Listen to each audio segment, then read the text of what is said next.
Selamat pagi anak-anak, berkah dalam, apa kabar kalian? Semoga kalian senantiasa dalam keadaan yang sehat ya. Nah, sekarang anak-anak siapkan buku siswanya dulu ya. Materi yang kedua, tugasku sebagai citra Allah. Sudah dibuka bukunya? Mari kita mulai dengan berdoa terlebih dahulu. Sikap doa yang baik anak-anak, meskipun kita secara online, secara daring, tapi saya minta ketika kita memulai pelajaran dengan berdoa, anak-anak memang betul-betul melaksanakan doa ini. Jadi tidak hanya sekedar mendengarkan. Mari berdoa. Dalam nama Bapa dan Putra dan Roh Kudus. Amin. Allah Bapa yang penuh kasih, selamat pagi kami ucapkan kepadamu. Puji dan syukur atas segala kehidupan, kesehatan, dan keselamatan yang Engkau berikan bagi kami. Semoga di hari ini Engkau membuka hati kami, akal budi kami, supaya kami cepat memahami bahan yang kami pelajari, dan semoga kami dapat mengerti tugas-tugas kami sebagai citramu. Hadirlah dalam pembelajaran kami, lancarkanlah semuanya. Dan doa ini kami haturkan kepadamu, melalui perantaraan Tuhan kami, Yesus Kristus. Amin. Kemuliaan kepada Bapa dan Putra dan Roh Kudus, seperti pada permulaan sekarang, selalu dan sepanjang segala abad. Amin. Dalam nama Bapa dan Putra dan Roh Kudus. Amin. Baik anak-anak, materi yang kedua adalah tugasku sebagai citra Allah. Materi ini sebenarnya melanjutkan materi kita yang pertama, yaitu aku diciptakan sebagai citra Allah yang unik. Kalau materi yang lalu, anak-anak sudah memahami apa arti keunikan kita, kemudian kenapa manusia yang disebut citra Allah, kenapa bukan makhluk yang lain. Nah, kita sudah memahami itu pada Senin yang lalu. Sekarang kita akan melanjutkan dengan apa tugas manusia sebagai citra Allah. Nah, kita mulai dengan inti pokok bahasan. Jadi, materi ini akan membahas tentang yang pertama, kita akan diminta untuk melihat beberapa kasus peristiwa yang terjadi belakangan ini atau yang lalu yang memprihatinkan. Lalu yang kedua, mencari faktor penyebabnya. Yang ketiga, menjelaskan tugas manusia sebagai citra Allah berdasarkan refleksi kitab suci. Lalu menjelaskan ciri-ciri tindakan manusia yang sesuai dengan kehendak Tuhan. Dan melakukan aksi, yaitu melakukan satu kebiasaan yang menunjukkan sikap yang sesuai sebagai citra Allah. Nah, ini inti pokok bahasan kita. Dan nanti anak-anak video ini tidak hanya satu ya, mungkin bisa menjadi 2 video supaya anak-anak nanti dalam mengunduhnya juga tidak terlalu lama. Siap? Kita mulai ya. Nah, Ibu akan menyajikan beberapa gambar. Gambar ini sepertinya sudah tidak asing lagi anak-anak. Ibu yakin kalian pernah melihat ini secara langsung. Ya. Jadi yang pertama dan yang kedua. Kedua gambar ini sebenarnya sama maksudnya. Ini menunjukkan suatu keprihatinan kita. Ya. Keprihatinan terhadap apa? Terhadap bencana. Yang pertama, gambar betul banjir. Yang kedua, sampah yang menumpuk dibuang di satu tempat yang tidak selayaknya. Lalu, gambar yang ketiga yaitu selokan yang tersumbat. Wah, ini banyak sekali ya di sekitar kita ya seperti ini. Lalu yang keempat, apa itu? Itu pemukiman ya yang sangat kumuh.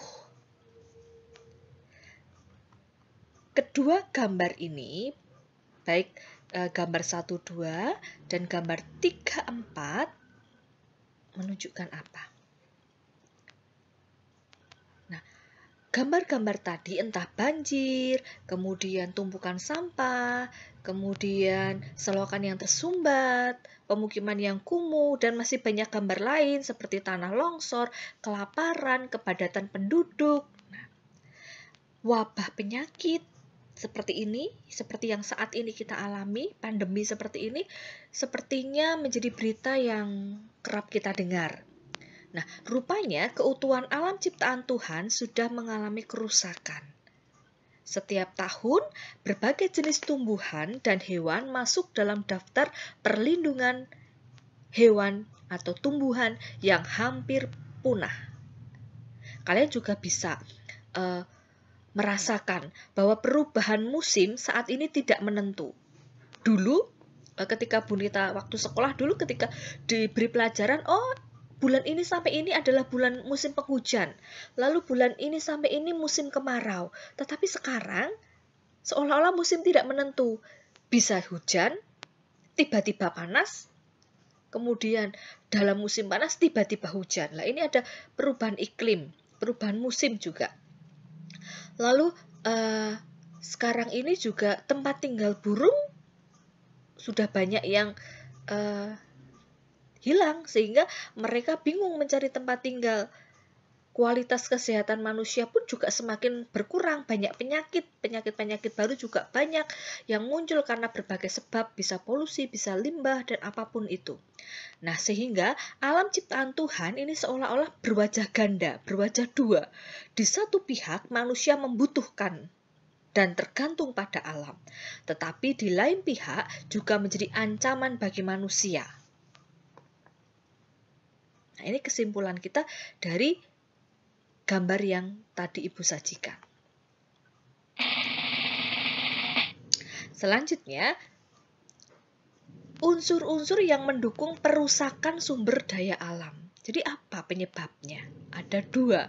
Yang pertama, unsur alam. Unsur alam ini berarti di luar kemampuan manusia. Kerusakan alam disebabkan karena kondisi alam itu sendiri. Contohnya, tsunami, angin topan, gunung meletus, gempa bumi. Lah ini di luar kemampuan manusia. Lalu yang kedua, karena ulah manusia sendiri. Kenapa? Karena kecenderungan sikap keserakahan yang ditumbuh kembangkan di hati, keegoisan manusia, ini menyebabkan alam menjadi rusak. Contohnya, penggundulan hutan. Lalu, pemberian pupuk dan penyemprotan hama yang berlebihan. Penggunaan teknologi yang kurang tepat. Pencemaran air, udara, membuang sampah sembarangan. Ayo, siapa ini yang suka buang sampah sembarangan? Lalu pembangunan gedung-gedung yang tidak memperhatikan ekosistem. Peresapan air juga tidak diperhatikan. Lalu penangkapan ikan dengan menggunakan bom dan lain sebagainya. Nah, ini sebab-sebab kerusakan alam oleh ulah manusia sendiri. Selanjutnya, akibatnya apa? Bila alam rusak mengakibatkan terjadi bencana banjir, munculnya hama jenis baru yang kebal terhadap zat kimia, mengganggu kesehatan bagi umat manusia. Manusia akan mengalami kesulitan untuk memperoleh air bersih, dan akhirnya manusia menderita. Kelangsungan hidup manusia menjadi sangat terganggu, sehingga terjadilah kehancuran hidup untuk generasi masa depan. Ngeri sekali ya anak-anak akibat kerusakan alam ini. Nah,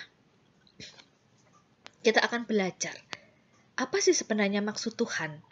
Kenapa Tuhan memberikan istilahnya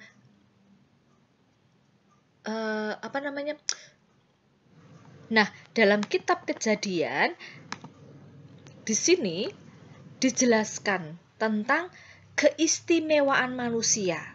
Kenapa hanya manusia yang istimewa? Kenapa hanya manusia yang diberikan semacam label untuk menjadi citra Allah? Kita akan baca ya, semoga anak-anak ikut membaca. Kejadian bab 1 ayat 26 sampai 30. Berfirmanlah Allah, baiklah kita menjadikan manusia menurut gambar dan rupa kita, supaya mereka berkuasa atas ikan-ikan di laut dan burung-burung di udara, dan atas ternak dan atas seluruh bumi, dan atas segala binatang yang melata, yang merayap di bumi. Maka Allah menciptakan manusia itu menurut gambarnya. Menurut gambar Allah diciptakannya dia, laki-laki dan perempuan diciptakannya mereka. Allah memberkati mereka, lalu Allah berfirman kepada mereka, beranak cuculah dan bertambahlah banyak, penuhilah bumi dan taklukkanlah itu. Berkuasalah atas ikan-ikan di laut dan burung-burung di udara, dan atas segala binatang yang merayap di bumi. Berfirmanlah Allah, lihatlah, aku memberikan kepadamu segala tumbuh-tumbuhan yang berbiji di seluruh bumi dan segala pohon-pohonan yang buahnya berbiji, itulah akan menjadi makananmu. Tetapi kepada segala binatang di bumi dan segala burung di udara dan segala yang merayap di bumi yang bernyawa, kuberikan segala tumbuh-tumbuhan hijau menjadi makanannya. Demikianlah sabda Tuhan. Syukur kepada Allah. Bacaan tadi menjadi dasar permenungan kita. Dasar permenungan untuk semakin memahami dan mengerti apa tugas kita sebagai citra Allah. Tugas utama manusia sebagai citra Allah adalah menjadi saksi cinta dan kasih Allah di tengah-tengah kehidupan masyarakat yang diwujudkan dalam hidup sehari-hari. Nah, kita menjadi saksi cinta dan kasih Allah, sehingga kita harus menjadi pewarta, istilahnya begitu. Kita menjadi pewarta tentang kasih Allah yang sangat besar kepada manusia, sehingga kasih Allah itu kita wartakan dengan cara diwujudkan dalam hidup sehari-hari. Tugas manusia sebagai citra Allah ini terbagi meliputi 4 hal. Yang pertama, tugas manusia bagi dirinya sendiri. Tugas manusia sebagai dirinya sendiri. Contohnya apa? Yang pertama, belajar dengan rajin. Belajar tidak hanya sekali dua kali, tetapi belajar itu dibiasakan. Kalau kita terbiasa belajar, maka segala hal menjadi mudah. Nah, ini tugas. Yang kedua, menjaga kesehatan diri. Seperti saat ini anak-anak, di mana dampak COVID-19 ini seolah-olah semakin tinggi, sehingga kita untuk sekolah saja tidak bisa, harus mengikuti pembelajaran jarak jauh seperti ini. Semua orang pasti terbebani, pasti banyak yang mengeluh, banyak yang tidak suka dengan kejadian ini. Tetapi kenapa kita harus melakukannya? Berpikirlah positif bahwa kesehatan dan nyawa itu tak tergantikan. Sehingga ibu juga berharap anak-anak di rumah juga menjaga kesehatan. Ini menjadi tugas bagi diri sendiri. Yang ketiga, menerima diri apa adanya. Kalau kita dibandingkan dengan orang lain, kita jelas tidak sama. Tetapi setiap manusia punya kemampuan. Dan setiap manusia punya keistimewaan. Dan itu unik, berbeda satu dengan yang lain. Sehingga jangan pernah ada kamus di dalam diri kamu bahwa aku penuh kekurangan, aku tidak bisa, aku tidak pintar, aku tidak kaya, aku tidak cantik, aku tidak ganteng. Setiap orang punya kelebihan dan setiap orang punya kekurangan. Jadi tidak ada manusia yang hidupnya dipenuhi dengan kelebihan, atau tidak ada manusia yang hidupnya dipenuhi dengan kekurangan. Tetapi kelebihan dan kekurangan ada dalam dirinya. Maka menerima diri apa adanya. Lalu yang keempat, mengembangkan potensi diri. Nah, kelebihan yang kita punya itu dikembangkan supaya menjadi sempurna. Lalu bagaimana dengan kekurangan? Berusaha untuk diatasi, ya, supaya segala potensi di dalam diri kita semakin berkembang. Selanjutnya, tugas manusia sebagai citra Allah bagi sesama. Yang pertama, mengasihi sesama tanpa pandang bulu, artinya tidak membeda-bedakan. Yang kedua, membantu sesama yang mengalami masalah. Yang ketiga, menghibur bagi yang berkesusahan. Memberi pengharapan bagi yang putus asa. Memberi makanan, pakaian, tumpangan bagi segala yang kekurangan. Menghormati sesama, menghormati orang tua, menghormati guru. Dan intinya segala perilaku ini berhubungan dengan orang lain. Yang ketiga, tugas manusia sebagai citra Allah terhadap alam. Melestarikan alam. Jadi tidak hanya sekedar merawat, kemudian menjaga, tidak hanya titik di situ, tetapi melestarikan. Berarti continue, dinamis selalu, begitu ya, supaya tidak punah, dilestarikan. Yang kedua, menjaga kebersihan lingkungan.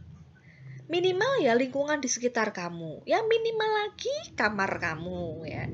Bu, saya nggak punya kamar, ya berarti rumah, bersama-sama dengan keluarga sekitar rumah, menjaga kebersihannya.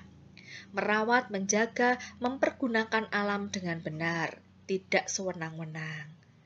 Melakukan penghijauan. Ya.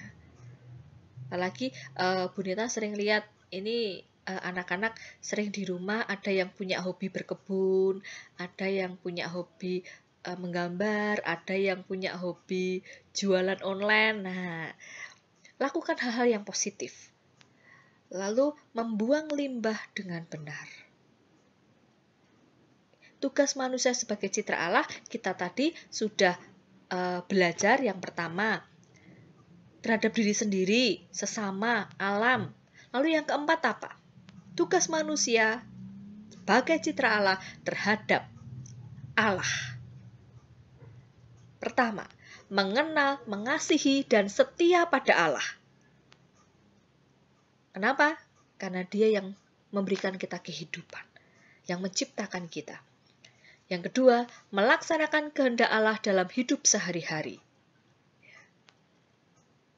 Berusaha. Pasti bisa, karena Allah akan membantu kita. Lalu yang ketiga, ambil bagian dalam kehidupan Allah. Apa maksudnya ambil bagian dalam kehidupan Allah? Artinya, kita melaksanakan apa yang menjadi ajaran Allah. Misalkan, Allah mengajarkan hukum kasih. Kita mengasihi Allah. Lalu bagaimana menunjukkan kasih kita kepada Allah? Ditunjukkan dengan mengasihi sesama. Kalau kita mengasihi sesama, berarti kita pun mengasihi Allah.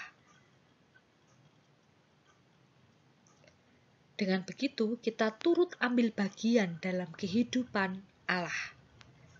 Yang keempat, membangun relasi dengan Allah melalui kegiatan-kegiatan rohani. Nah, kebetulan saat ini di masa sekarang ini kegiatan rohani semuanya di-off-kan dan dipusatkan di dalam keluarga. Maka, bagaimana membangun keluarga supaya dekat dengan Allah? Doa bersama, ya. doa malam, doa pada event-event tertentu, misalkan ada anggota keluarga yang ulang tahun, doa bersama, ya. Tuhan akan mendengarkan doa orang-orang yang tulus. Jadi jangan pernah ada alasan malu, saya nggak bisa doa, ya, keluarga saya nggak pernah doa bersama. Semuanya itu dibiasakan, ya. Di hadapan Tuhan, jika kita secara tulus, maka itu akan dikabulkan. Selanjutnya, dalam kitab Sirat, bab 17 ayat 1-10, di situ juga menyimpulkan tentang tugas manusia untuk memelihara segala sesuatu yang ada di bumi sesuai dengan kehendak Allah. Manusia menciptakan hubungan yang baik dan selaras dengan semua ciptaan Tuhan yang paling tinggi, yaitu manusia sendiri atau sesama. Lalu manusia bertugas mengadakan hubungan baik dengan Allah lewat doa dan ibadah.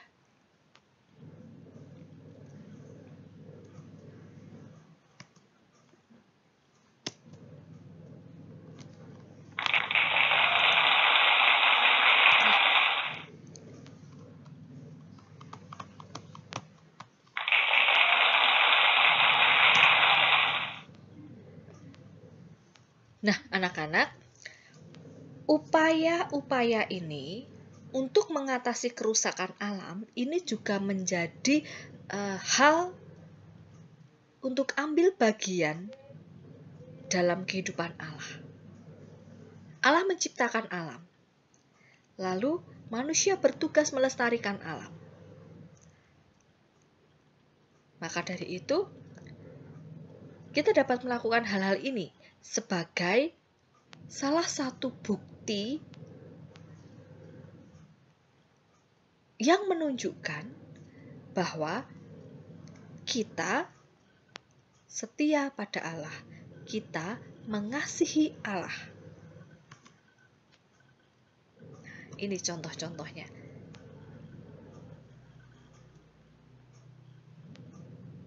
Melakukan tebang pilih, penyemprotan hama, membuang sampah pada tempatnya, mengurangi penggunaan AC,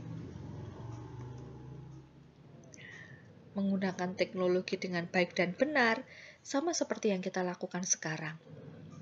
Kita menggunakan laptop, HP, internet, digunakan dengan baik dan benar, digunakan untuk belajar, ya, bukan untuk hal yang lain, supaya efek negatifnya tidak kita rasakan, ya, supaya hanya positifnya saja untuk hidup kita.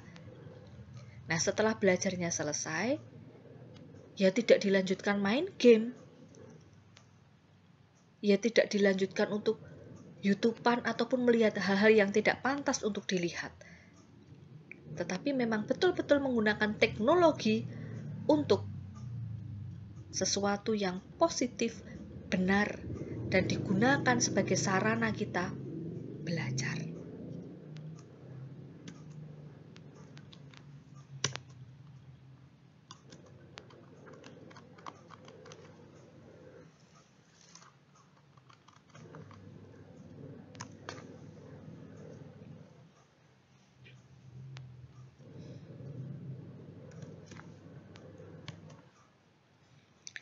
Kitab suci mengatakan bahwa hanya manusialah yang disebut citra Allah. Ini Bu Nita hanya menyimpulkan. Sebagai citra Allah, manusia dipanggil dan diberi tugas untuk anak cucu dan bertambah banyak, memenuhi bumi dan menaklukkannya dan menguasai ciptaan Allah lainnya. Jadi ini kesimpulan dari Kejadian 1 ayat 26-30. Berarti hanya manusia yang diminta untuk Allah menguasai, ya, menaklukkan,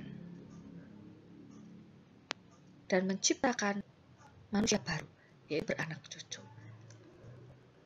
Supaya alam ciptaan Tuhan dapat berlangsung dengan baik seperti harapan Tuhan. Nah, panggilan yang agung sebagai citra Allah ini perlu ditempatkan dalam konteks keselamatan yang dikehendaki Allah, yakni keselamatan yang Tuhan terpadu, tidak hanya menyangkut diri kita, tetapi juga erat kaitannya dengan sesama, atau ciptaan Allah yang lainnya, tumbuhan, hewan. Oleh karena itu, manusia tidak dapat berwenang-wenang atas kuasa dan tugas yang diberikan oleh Allah. Karena kuasa yang diberikan Allah itu sifatnya terbatas. Terbatas. Kenapa terbatas? Karena manusia tidak dapat menjalankan tugasnya melebihi kekuasaan dan batasan yang diberikan Allah. Meskipun kita punya tugas untuk menaklukkan, untuk menguasai bumi, menjadi tuan atas makhluk yang lain, tetapi kuasa kita terbatas. Ya, sejauh tidak melebihi kehendak Allah. Lalu, manusia perlu menjalankan tugas secara bijak demi kemuliaan Allah, serta kebahagiaan manusia sendiri.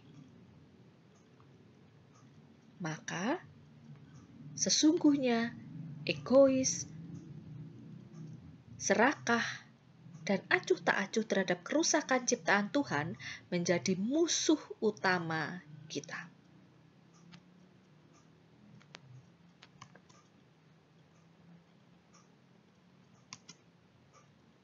Saatnya kita mulai mengembangkan ketaatan kepada Allah, sikap tanggung jawab, dan upaya menampilkan kecitraan Allah sendiri sebagai pencipta dan pemelihara. Jadi kita menunjukkan kecitraan Allah itu melalui perkataan dan perbuatan kita, bukan sikap yang menghancurkan dan menguasai. Oke, hal tersebut dimulai dengan melakukan hal-hal kecil seperti menanam bunga di rumah, gerakan penghijauan, memperbaiki perumahan kumuh, kemudian membersihkan rumah, membersihkan kamar, mencuci barang-barang yang kotor, ya. Mengasihi adik, menjaga adik, menghormati kakak, patuh pada orang tua, mendoakan orang tua. Mulailah dari hal-hal yang kecil. Nah, materi tugasku sebagai citra Allah telah selesai. Nanti anak-anak bisa lanjutkan dengan literasi dari buku siswa. Materi tugasku sebagai citra Allah bisa kalian baca. Apabila ada pertanyaan, silahkan ditanyakan ke Bu Nita melalui WA Group. Ya, kemudian Ibu Nita minta maaf karena tadi sempat terjadi loading lama di PowerPoint-nya Bu Nita. Dan Bu Nita juga minta maaf apabila ada hal yang kurang berkenan gitu. Jadi harapannya kita tetap punya relasi yang baik, punya hubungan yang baik dalam kegiatan pembelajaran ini. Semoga anak-anak selalu semangat ya. Jangan pernah kendor, jangan pernah mengeluh ya. Jangan bersungut-sungut, tetapi optimis, selalu tersenyum ya. Apapun kondisinya, kita harus berjuang. Ya, anak-anak, semoga pembelajaran Bu Nita bisa kalian terima, bisa kalian pahami dengan baik. Nah, sekarang kita masuk ke refleksi dan aksi. Membangun niat yang akan kamu lakukan dan biasakan sebagai wujud tanggung jawabmu sebagai citra Allah. Aksi nyata untuk mewujud nyatakan pelajaran hari ini. Tugas Bu Nita hanya satu saja. Caranya, silahkan anak-anak memfoto satu foto saja kegiatan kalian yang menunjukkan perilaku atau sikap yang sesuai dengan citra Allah.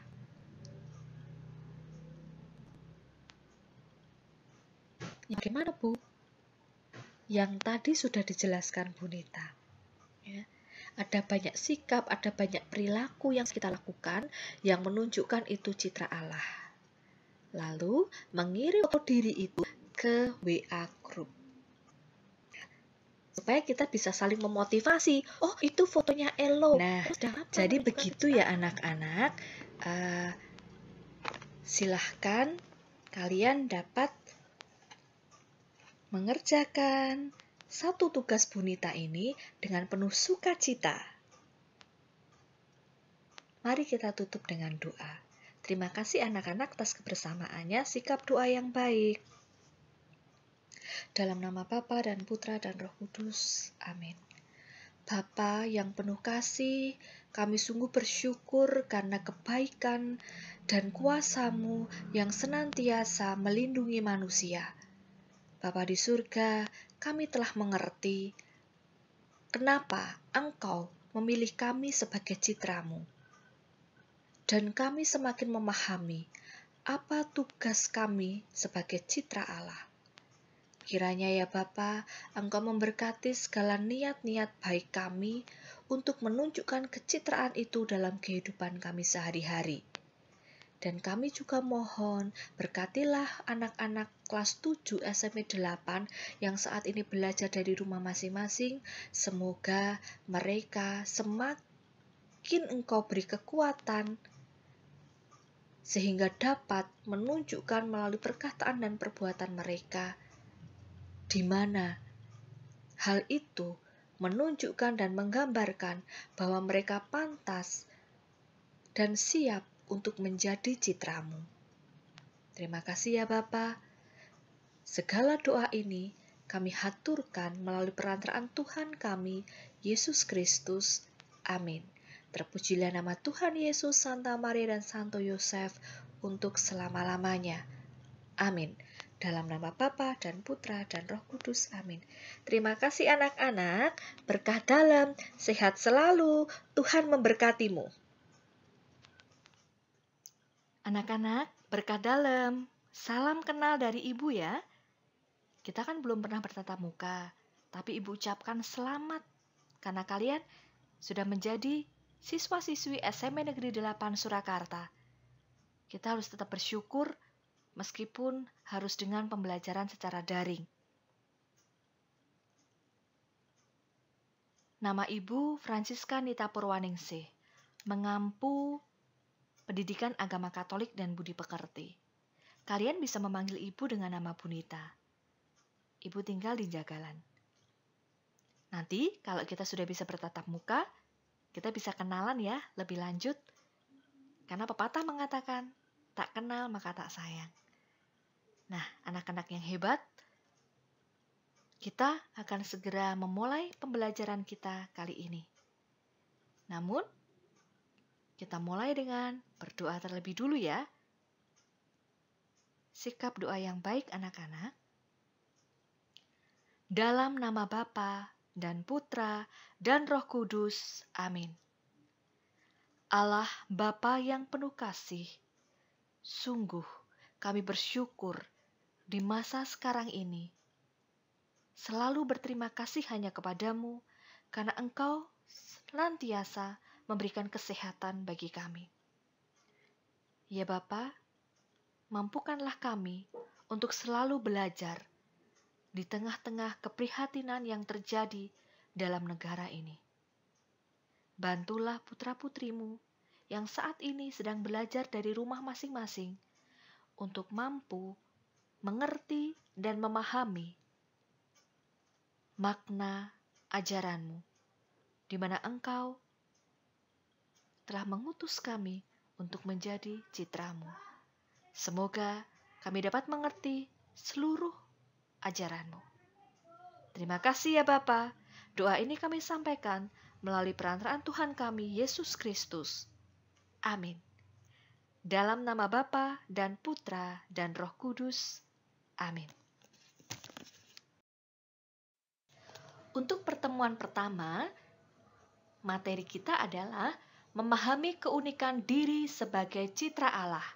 Nanti kita akan belajar tentang apa makna citra Allah, mengapa hanya manusia yang disebut citra Allah, dan apa tugas kita sebagai citra Allah.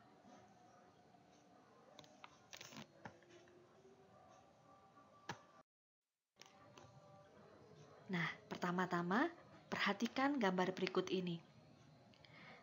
Saat kalian melihat gambar-gambar ini, apa yang kalian pikirkan? Betul, ini adalah keprihatinan keadaan lingkungan kita. Kalian bisa melihat di gambar pertama. Itu gambar apa, anak-anak?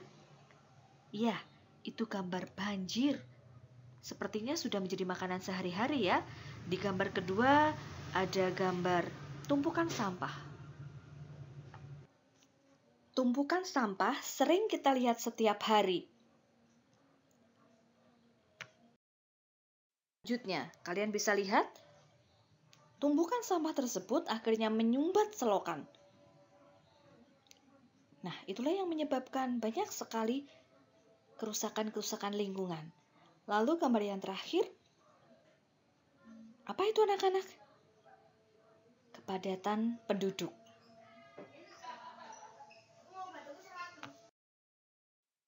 Nah, dari apa yang sudah kalian saksikan tadi, bencana yang terjadi, kerusakan-kerusakan lingkungan, pemukiman yang kumuh, itu menjadi wabah untuk berbagai macam penyakit. Bahkan saat ini pun kita sedang prihatin bersama-sama akan adanya pandemi COVID-19. Setiap tahun berbagai tumbuhan, hewan hampir punah. Kualitas kesehatan manusia pun semakin berkurang karena berbagai macam polusi dan berbagai macam limbah.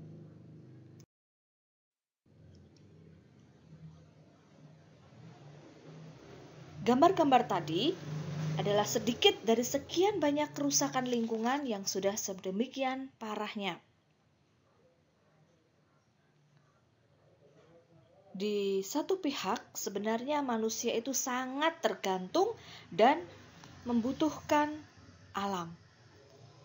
Tetapi di pihak lain, apabila kita tidak bisa mengolahnya, tidak bisa merawatnya, maka bisa menjadi ancaman bagi manusia. Sekarang anak-anak, kita akan bersama-sama membaca Kitab Kejadian bab 1 ayat 26 sampai dengan 30. Berfirmanlah Allah, "Baiklah, kita menjadikan manusia menurut gambar dan rupa kita, supaya mereka berkuasa atas ikan-ikan di laut dan burung-burung di udara, dan atas ternak, dan atas seluruh bumi, dan atas segala binatang melata yang merayap di bumi." Maka Allah menciptakan manusia itu menurut gambarnya. Menurut gambar Allah diciptakannya dia, laki-laki dan perempuan diciptakannya mereka. Allah memberkati mereka, lalu Allah berfirman kepada mereka, "Beranak cuculah dan bertambahlah banyak. Penuhilah bumi dan taklukkanlah itu. Berkuasalah atas ikan-ikan di laut dan burung-burung di udara dan atas segala binatang yang merayap di bumi." Berfirmanlah Allah, "Lihatlah, aku memberikan kepadamu segala tumbuh-tumbuhan yang berbiji di seluruh bumi, dan segala pohon-pohonan yang buahnya berbiji. Itulah akan menjadi makananmu. Tetapi kepada segala binatang di bumi dan segala burung di udara, dan segala yang merayap di bumi yang bernyawa, kuberikan segala tumbuh-tumbuhan hijau menjadi makanannya." Kita hening sejenak untuk meresapkan sabda Tuhan.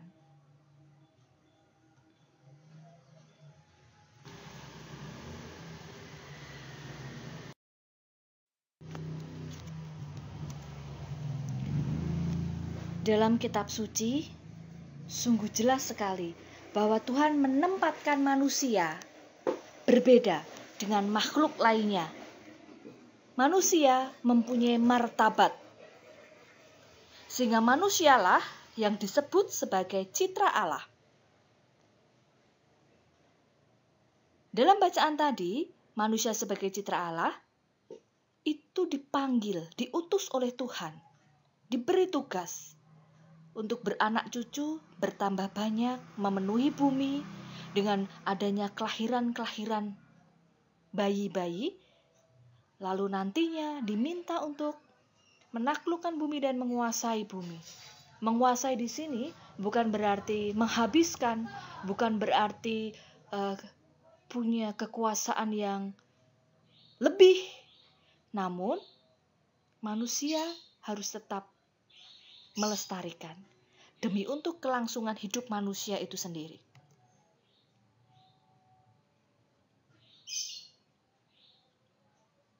Tugas dari Tuhan tersebut, atau yang bisa kita sebut dengan panggilan yang agung itu, ditempatkan dalam konteks keselamatan yang dikehendaki Allah sendiri, yakni keselamatan secara utuh dan terpadu. Tidak hanya menyangkut dirinya sendiri, jadi keselamatan itu tidak hanya menyangkut untuk manusianya sendiri, tetapi keselamatan itu juga ada hubungannya, bahkan sangat erat kaitannya dengan ciptaan Allah yang lain.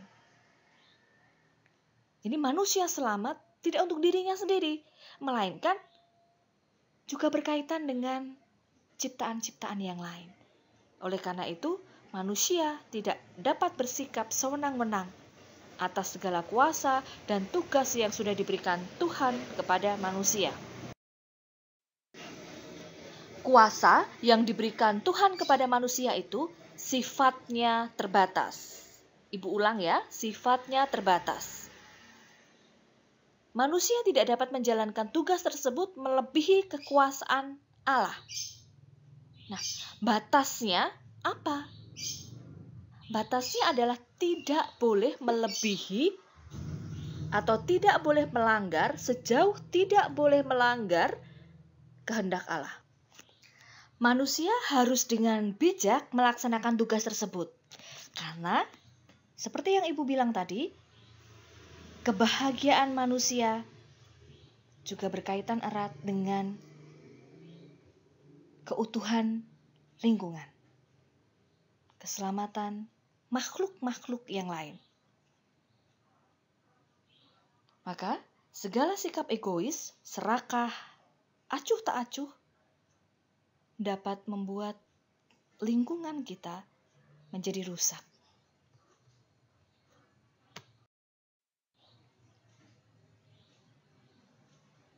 Lalu, kitab suci juga menegaskan bahwa manusia sebagai citra Allah.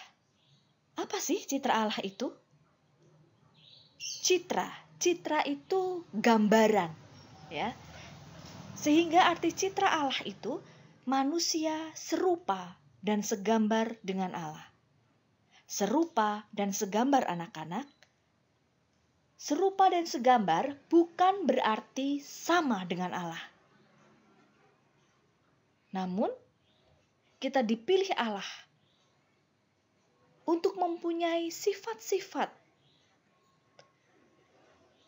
seperti yang Allah miliki, yaitu baik hati, jujur, rendah hati, pemaaf, bijaksana, dan pengampun, serta sifat-sifat Allah yang lain. Namun, kita tidak bisa menampilkan itu secara sempurna seperti Allah. Karena di dalam diri manusia, kadang muncul keegoisan, kadang muncul keserakahan, iri dengki. Itulah yang sering sekali menutupi sifat-sifat Allah tersebut. Sehingga manusia diberi 3 buah kemampuan yang membedakan dirinya dengan makhluk yang lain. Apa kemampuan itu? Yang pertama adalah akal budi. Digunakan manusia untuk manusia bisa berpikir. Memampukan manusia untuk mengolah, membuat sesuatu, memikirkan sesuatu. Dan yang kedua adalah hati nurani. Memampukan manusia untuk bisa menentukan yang benar, yang baik, dan mengesampingkan dan tidak melakukan hal-hal yang buruk. Lalu yang ketiga, kehendak yang bebas. Allah tidak pernah memaksa manusia, melainkan Allah memberikan kesempatan manusia untuk menentukan kehidupannya yang baik, yang benar. Allah ingin juga manusia itu datang kepada Allah karena kesadaran diri. Itulah 3 hal yang membedakan manusia dengan makhluk ciptaan Allah yang lain. Lalu, manusia sebagai citra Allah itu mempunyai tugas utama. Kalian bisa baca di situ. Tugasnya adalah menjadi saksi cinta dan kasih Allah di tengah-tengah kehidupan masyarakat yang diwujudkan dalam hidup sehari-hari. Allah mengasihi kita, maka kita pun mewujudkannya dengan mengasihi sesamanya, sesama kita. Tugas manusia sebagai citra Allah bisa kita khususkan lagi. Yang pertama, tugas bagi dirinya sendiri. Contohnya, belajar dengan rajin, menjaga kesehatan. Nah, ini penting sekali anak-anak saat ini. Menerima dirinya apa adanya, selalu bersyukur, dan mengembangkan potensi yang ada di dirinya. Setiap manusia punya potensi, maka kembangkan itu. Dan ada contoh yang lain, anak-anak bisa menambahkan. Yang kedua, tugas manusia sebagai citra Allah bagi sesama. Mencintai, mengasihi tanpa membeda-bedakan, membantu sesama yang sedang mengalami masalah, menghibur mereka yang kesusahan, memberi pengharapan bagi yang putus asa, memberi makanan, pakaian, tumpangan bagi yang kekurangan, menghormati sesama, menghormati orang tua, ya, saling berbagi. Itulah tugas manusia sebagai citra Allah bagi sesama. Selanjutnya, tugas manusia sebagai citra Allah terhadap alam. Melestarikan alam, menjaga kebersihan lingkungan, membuang sampah pada tempatnya, mempergunakan alam dengan benar, tidak sewenang-wenang, melakukan reboisasi, membuang limbah dengan benar, dan masih banyak contoh-contoh yang lain yang pastinya Bu Nita yakin anak-anak bisa mengidentifikasikannya. Jadi, tugas manusia sebagai citra Allah terhadap diri sendiri, terhadap sesama, terhadap alam. Yang keempat, tugas manusia sebagai citra Allah terhadap Allah. Mengenal, mengasihi, setia pada Allah. Melaksanakan kehendak Allah. Turut ambil bagian dalam kehidupan Allah, dalam kehidupan sehari-hari. Membangun relasi yang baik dengan Allah melalui kegiatan-kegiatan rohani. Meskipun pada saat ini kita tidak bisa beribadah secara langsung di dalam gereja, namun kita masih tetap bisa berdoa dengan keluarga di rumah masing-masing. Bahkan kita bisa ikut misa live streaming atau dari TVRI anak-anak, jangan sampai lupa. Tugas manusia menurut kitab suci. Dalam kitab Sirach, bab 17, ayat 1-10, di situ tertulis, manusia bertugas untuk memelihara segala sesuatu yang ada di bumi sesuai kehendak Allah. Jadi, meskipun dia citra Allah, meskipun dia menjadi tuan atas makhluk yang lain, tetapi harus dilakukan sesuai kehendak Allah. Manusia bertugas menciptakan hubungan yang baik dan keselarasan dengan semua ciptaan Tuhan yang paling tinggi, yaitu manusia sendiri. Jadi anak-anak harus menjalin hubungan atau relasi yang baik dengan temannya, dengan keluarganya, dengan masyarakat. Lalu manusia bertugas mengadakan hubungan yang baik dengan Allah. Melalui doa, melalui ibadah, baik doa pribadi, baik doa bersama keluarga. Itu harus senantiasa dibiasakan supaya jalinan relasi atau hubungan kita dengan Allah semakin dekat.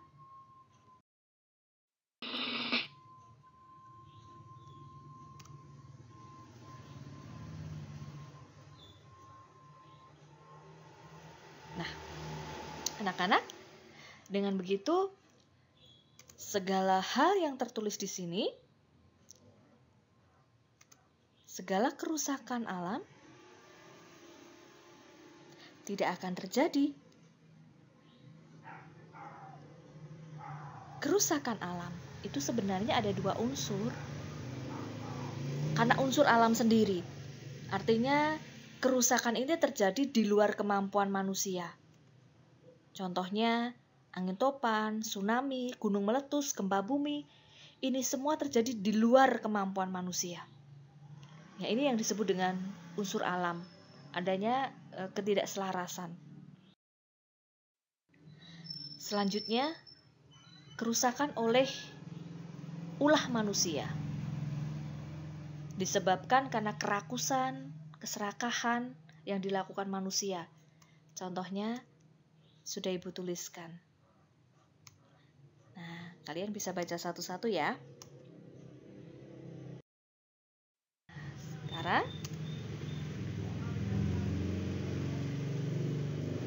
kita harus menyadari bahwa kita sebagai citra Allah harus mengerti, betul-betul memahami akibat-akibat yang terjadi apabila tidak selaras dengan alam. Oke.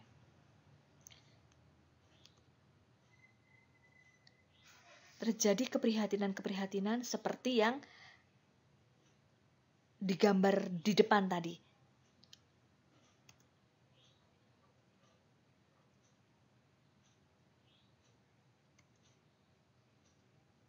Bahkan kalau ini terjadi,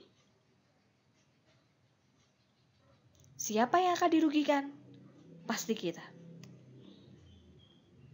Kehancuran hidup kita dan generasi masa depan akan menjadi.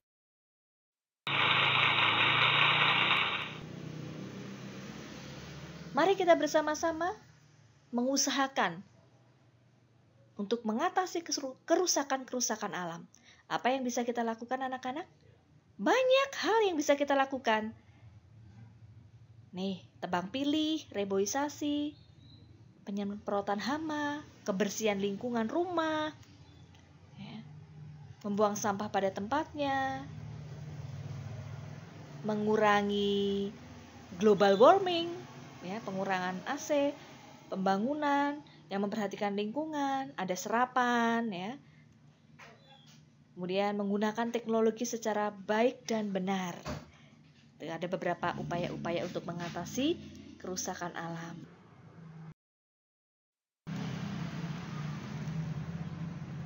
Anak-anak, saatnya kita mulai mengembangkan ketaatan kita kepada menumbuhkan sikap tanggung jawab, menampilkan kecitraan Allah, menampilkan gambaran Allah melalui seluruh perkataan kita dan perbuatan kita, bukan sikap yang menghancurkan dan menguasai, melainkan anak-anak lakukan dari hal-hal yang kecil, mulai dari hal-hal kecil, ya, mencintai tanaman yang ada di rumah kalian masing-masing, kemudian membersihkan rumah, menjaga lingkungan-lingkungan dalam rumah ataupun di luar rumah, membuang sampah. Sehingga anak-anak, kita yang sudah dipilih Allah untuk menjadi citranya, betul-betul melakukan seperti apa yang Allah kehendaki.